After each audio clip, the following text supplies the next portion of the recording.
Илгери порнография жокто биздин ата-бабаларыбыз 15-тен кем эмес төрөткөн. Рахмат. Мен суроо бербейм. Мен Марлен Абдрахмановичтин сунушуну колдоймун, урматтуу туугандар. Мына азыр ошо порнографиянын эсебинен айынан балдардын төрөлүүсү аз болуп атат. Илгери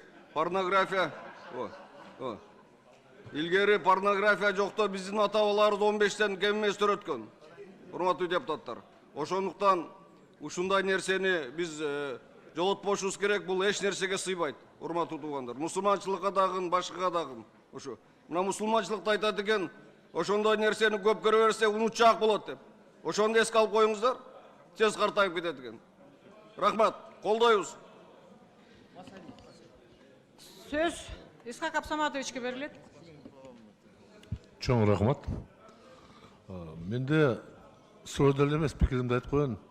Бир пикирге кошулуп айтып элем. Мындай нерсе көргөндө тескерисинче төрөлүү көбөйөт окшойт. Кыргызстанда акыркы жылда аябай көбөйүп атабыз, жакшы.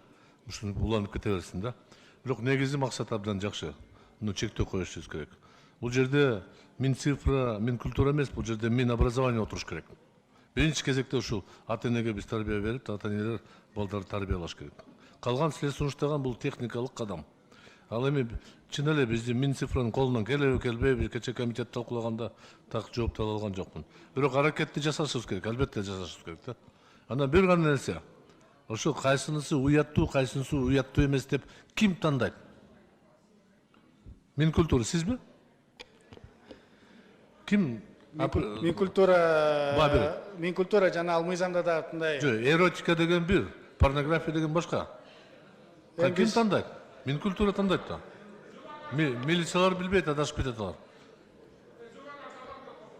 Ошондуктан аткарылышын ойлонушубуз керек. Мен айтканым, ошо механизмдерди экинчи, үчүнчү окууда силер сунуш берсеңиз карап чыгабыз. Балким бир комиссия болобу, бирден болот, табышыңар керек. Анан сен министр культура жылмайбы, сен кыйын болот сага кийин.